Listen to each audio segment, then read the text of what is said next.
नमस्कार दोस्तों, आपका स्वागत है।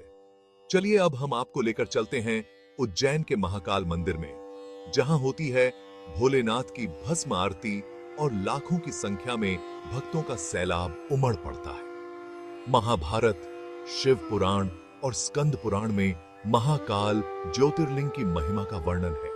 भारत के मध्य प्रदेश राज्य के उज्जैन शहर, जिसे पौराणिक काल में अवंतिकापुरी के नाम से जाना जाता था, उस समय अवंतिकापुरी में एक बहुत ही तेजस्वी और विद्वान ब्राह्मण रहते थे, जो वेदों में निपुण थे। वे ब्राह्मण सभी लोगों के साथ शिव भक्ति में लीन रहते थे और वैदिक कर्मों के अनुष्ठान में संलग्न रहते थे। दूसरी ओर रत्नामल पर्वत पर दूषण नाम का एक अत्याचारी राक्षस रहता था, जो उन दिनों जनमानस को बहुत सताया करता था। दूषण अवंतिकापुरी में भी जा पहुंचा और वेद प्रिय ब्राह्मण और अन्य लोगों को तंग करने लगा। दूषण राक्षस को भगवान ब्रह्मा से वरदान प्राप्त था और वह नहीं चाहता था कि कोई भी मनुष्य उसके अलावा किसी और की पूजा करे।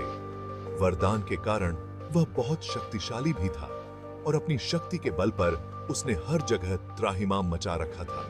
उस राक्षस के भयंकर उपद्रव से भी शिव भक्त ब्राह्मण भयभीत नहीं हुए। शिव जी के प्रति अटूट आस्था रखने वाले ब्राह्मण शिव पूजन में लीन हो गए। जब दूषण इन ब्राह्मणों के पास पहुंचा तो गुस्से में उन्हें मारने का निश्चय कर लिया। उसने जैसे ही भक्तों के प्राण लेने के लिए शस्त्र उठाया, शिवलिंग की जगह एक गंभीर आवाज के साथ एक गड्ढा उत्पन्न हो गया और तत्काल ही उस गड्ढे से भयंकर और विकट रूपधारी भगवान शिव प्रकट हुए। भगवान शिव ने अपनी हुंकार मात्र से ही उस राक्षस का नाश कर दिया। भगवान शिव के दर्शन पाकर ब्राह्मण धन्य धन्य हुए और उन्हें वहीं बस जाने की विनती करने लगे। भक्तों की आस्था से प्रसन्न होकर भोलेनाथ ने ज्योतिर्लिंग का रूप धारण किया, जो विश्व भर में महाकाल के नाम से प्रसिद्ध हुआ। यही कारण है कि भगवान शिव को महाकाल के नाम से भी पूजा जाता है।